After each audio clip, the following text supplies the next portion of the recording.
So now what we are going to do means, what are the like terms here, we have to find it. In the first side, what are the like terms? Here velocity and here velocity. So these are the like terms. And in the next, what we have here, time. So these are the like terms we cut it. So what are the remaining? We have to write it. So what are the remaining is there? So now what I am going to do, you get it out. We are finding, what we are finding in this derivation, the centripetal force, the force which is acting towards the center. We are finding the force which is acting inside the center. So first of all, we have to know what is force. We have to know the basic of force. So what is force? Can anybody know that what is force? Yes, you know that force is a pull or push. So force have a formula. What is it means?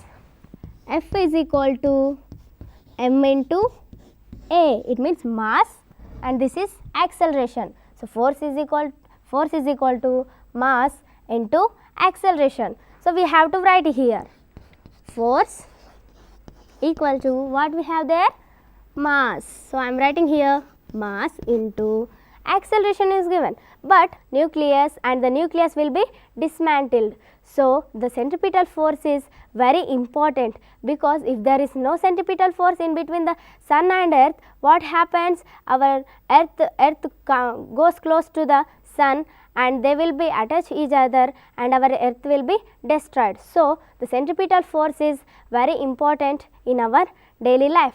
We can see one more example.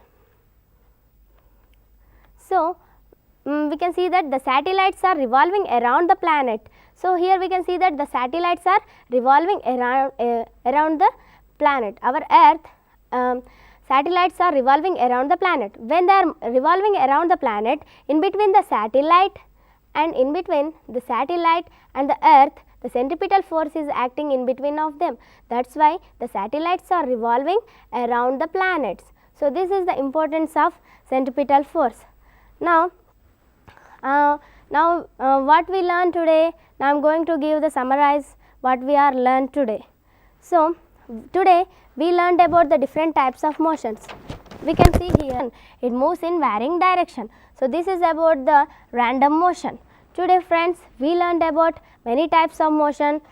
Here we can see that what are the types of motion today we learn.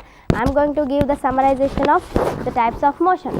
Here we can see that the motion definition means the object which changes the place from one place to another place is known as the motion, and the motions are many types. First we learned about the translatory motion. The translatory motion means the object which moves with equal intervals, with equal distance, is known as the translatory motion, and this translatory motion is divided into two types. One is rectilinear motion. The rectilinear motion means the object which moves in a straight path is known as the rectilinear motion, and next the curvilinear motion. The curvilinear motion means the object which moves in a curved path is known as the curvilinear motion. And we learned about the rotatory motion. Rotatory motion means the circular motion, another name is rotatory motion. The rotatory motion means the object which moves along the circumference of the circle is known as the rotatory motion. And next one is oscillatory motion. The oscillatory motion means to and fro motion of an object. It moves to and fro motion of an object. It always follows the mean position of the body is known as the oscillatory motion. And we learned about one more important motion, it is circular motion. That circular motion is divided into two types. One is uniform circular motion and the next one is non-uniform circular motion. In this uniform circular motion, the object moves along the circumference of the circle with constant speed, but when the object is moving along the circumference of the circle, the velocity is changes. So this velocity indicates the acceleration. That acceleration is known as the centripetal acceleration. And the next one is non-uniform circular motion. This is all opposite to the uniform circular motion. So